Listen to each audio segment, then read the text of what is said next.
안녕하세요. 송보경입니다. 김재옥입니다.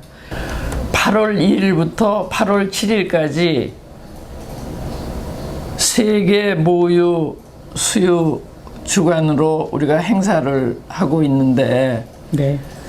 그 모유 수유 운동은 세계적으로 어떻게 시작이 됐어요? 네. 모유 수유 운동이 사실은 이제 우리나라에서 시작된 것이 아니라 영국을 비롯해서 그 다국적 기업의 분유들을 판매를 하고 있는 그런 국민들이 먼저 문제 제기를 시작을 했습니다.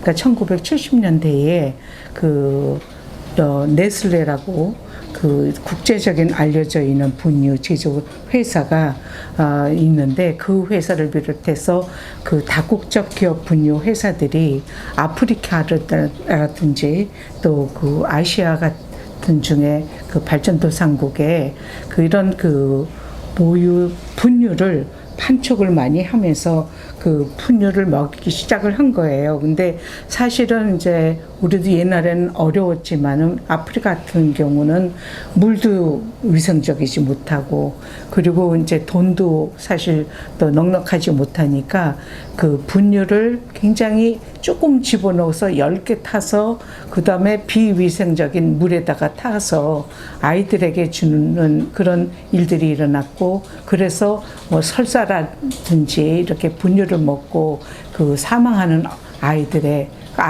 그 수가 굉장히 많이 늘어났습니다.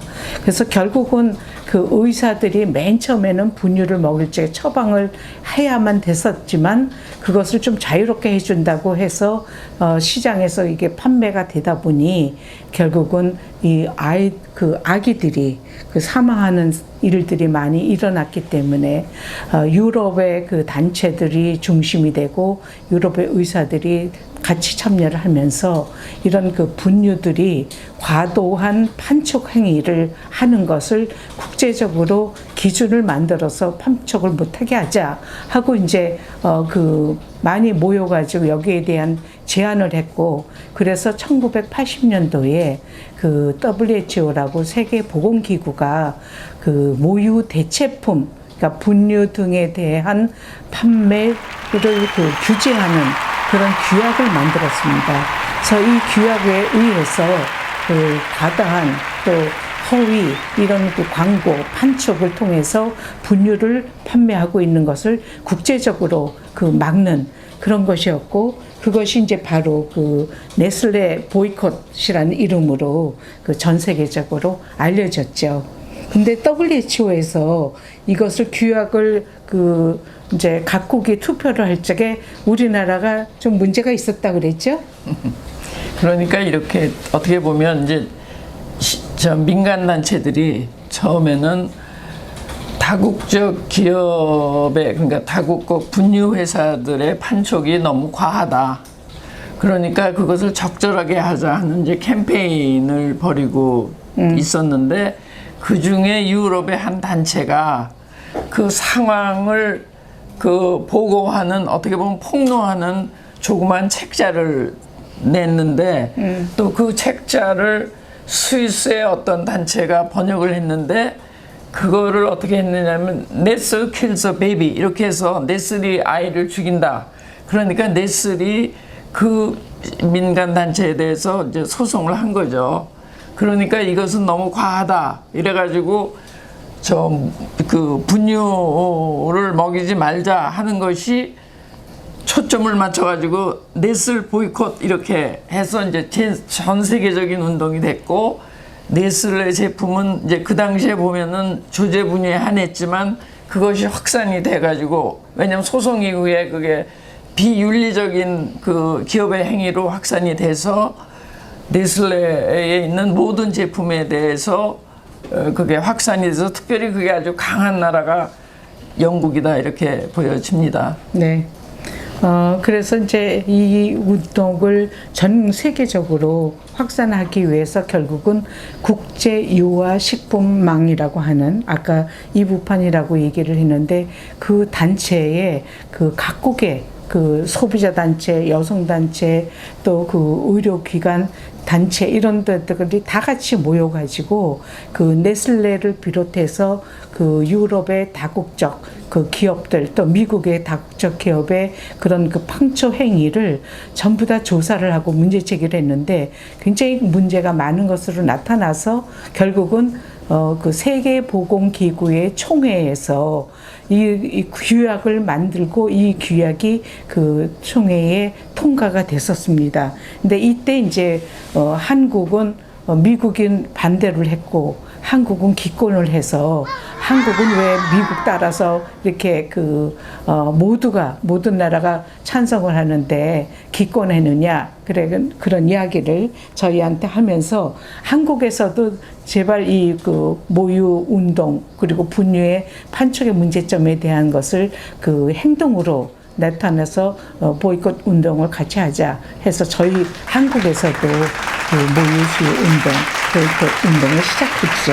그 시점에서는 우리가 이제 보면 1981년 5월 그 규약을 통과시킬 때 미국이 반대를 했고 세 나라가 기권을 했습니다.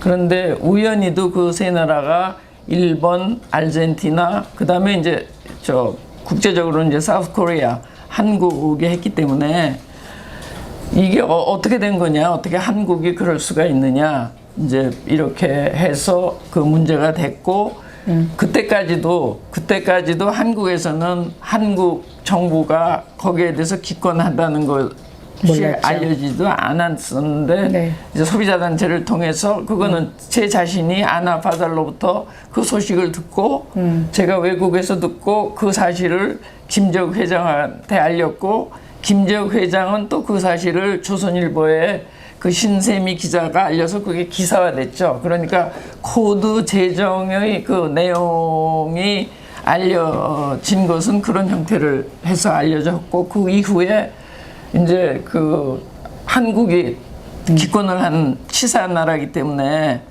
이건 안 되겠다. 우리도 이거 모유권장 운동을 하겠다. 그래서 이제 시작을 했다고 볼 수 있습니다. 네.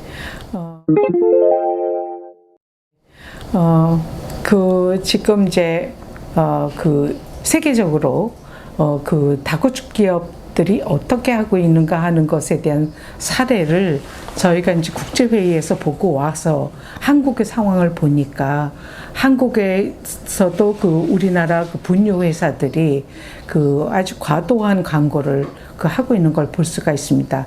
아마 그 많은 사람들이 그 기억을 할 텐데 분유통에는 전부 다 아주 잘 새기고 아주 퉁퉁한 그런 아기들의 얼굴을 분유통에다 붙여서 마치 분유를 먹으면 그렇게 아주 건강한 아기가 될 수 있는 것처럼 보여져 있는데 사실은 그게 진짜 분유를 먹었는지 아니면 모유를 먹어서 그렇게 튼튼한지 알 수 없는 아이들이 그런 광고 사진을 통해 가지고 엄마들에게 분유를 먹인다든지 또 그 모유를 먹이는 거에 대해서 굉장히 부정적인 그런 말들을 많이 했어요. 그래서 모유를 먹이면 여성의 몸매가 달라진다. 뭐 이런 이야기들을 통해서 여성들로 하여금 기피하게 만든다든지 이런 것들이 굉장히 그 문제가 됐고 더욱 커다랗게 문제가 된 것은 분유회사와 병원과의 어떻게 보면 일종의 연합 미략 네. 그런 거를 볼 수가 있는데 그 아기가 태어나면 분유 회사들이 이 병원에다가 분유를 먹이도록 무료로 그 분유를 제공을 합니다. 근데 그 당시도 그렇고 지금도 그렇고 이제 남양, 메일, 파스테로 이런 회사들이 이제 우리나라에 생산되고 있는데 그때만 해도 두 회사가 가장 많으니까 어떤 회사들은 남자애는 남양, 여자애는 메일, 아니면 일일은 짝수는 메일, 또 홀수는 또 남양 이런 식으로 병원에서 부모들에게 아이들에게 아기가 태어나면 분유를 먹이고 태어날 적에 이 아이는 어떤 분유를 먹었습니다. 그리고 알려줌으로써 결국은 분유를 판촉하게 만드는 그런 일들이 우리나라에서 일어나고 있는 것을 저희가 발견할 수가 있었죠. 그렇죠. 세계적으로 보면 규약을 만들어서 판촉 활동을 규제할 만한 규제하는 그런 일이 벌어지고 있는데 그 당시를 보면 한국에는 그거 자체도 알려지지 않았고 한편으로 보면은 분유 회사들은 아주 천국이었죠. 네. 그러니까 아무런 규제도 받지 않고 마치 조제 분유가 모유보다도 더 우수한 것처럼 했고 그다음에 어린이 자신 그러니까 어린애 얼굴을 해서 그거는 이제 어린이의 인격에 관한 건데 그래서 그 소위 말하는 캔 깡통 쉽게 얘기하면 거기다 이제 사진까지 넣어서 그림까지 넣어서 판매를 하고 있고 그런데 그 활동을 통해서 이제 그런 것들은 네. 다 네. 못하게 된 것은 성과라고 볼 수 있겠습니다. 네. 그래서 이제 저희가 1983년부터 이제 이 운동을 하면서 이런 것들을 발견하고 그리고 이런 것들에 대한 문제 제기를 하고 그래서 이제 1980년대 말에 그 우리나라의 TV, 라디오, 신문, 잡지에 이런 그 분유 광고를 하지 못하도록 하는 것을 그 분유 회사들하고 같이 합의식을 했고 그리고 그것이 이제 법으로 만들어져서 지금까지 이런 그 광고를 하지 못하도록 하는 것이 법제화됐습니다.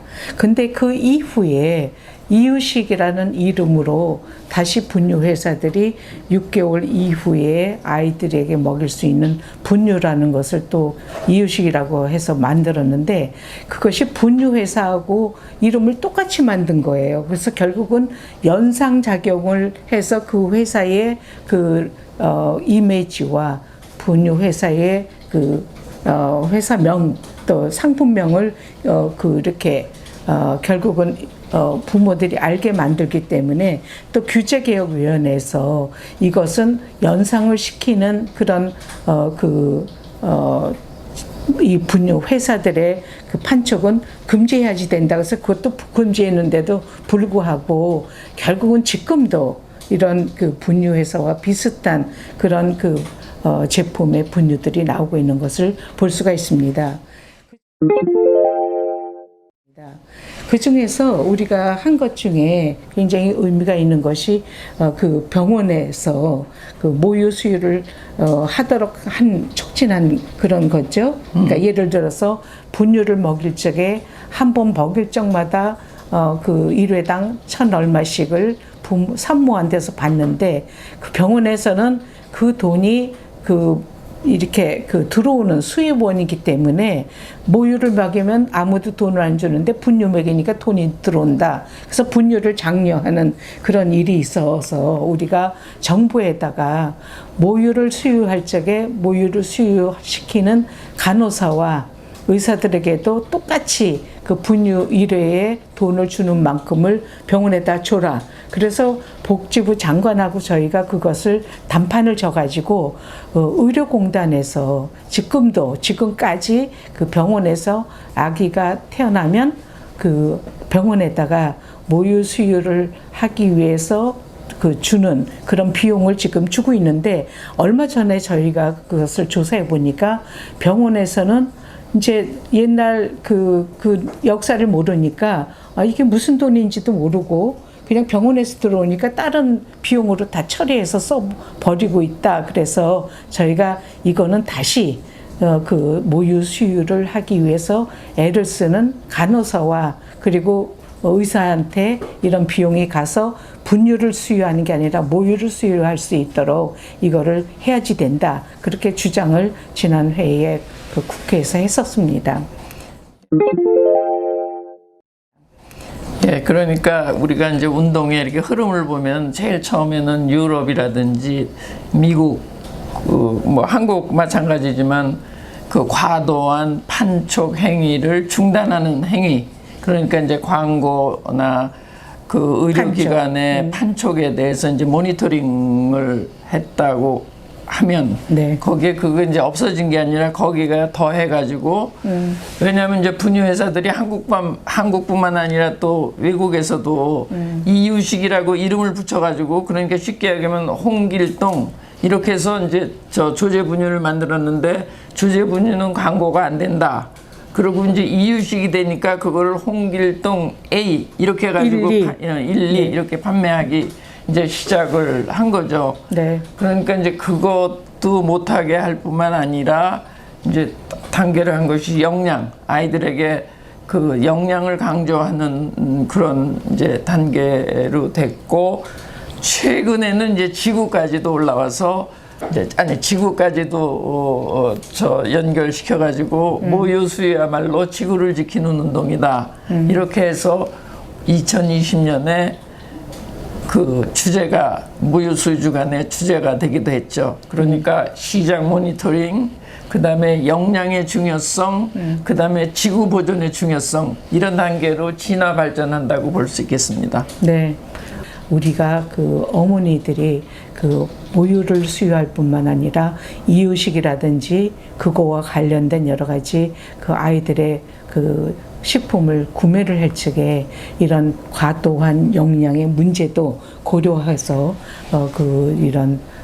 그 식품을 선택하는 것, 더더군다나 환경을 파괴하지 않는, 그래서 환경과 건강과 아이들의 건강의 문제를 해결할 수 있는 그런 똑똑한 소비자가 되도록 노력해야지 되지 않을까, 이렇게 생각합니다. 네, 한 가지 첨가해서 말씀을 드리고 끝으로 말씀을 드리고 싶은 것은, 산모가 모유를 먹이는 것은 이제 산모가 하지만, 산모가, 그러니까 어머니가 아기에게 모유를 줄 수 있도록 가족도 도와야지 되고, 그것뿐만 아니라 이제 제도, 네. 그다음에 뭐 우선 제일 처음에 만나는 것이 병원이니까, 네. 보건 의료인 뭐 이런 사람들이 다 가족 보건 의료인까지 해서 그 산모가 모유를 적극적으로 편안하게 할 수 있는 그런 그 정책도 필요하고 분위기도 필요하다고 할 수 있겠습니다. 네.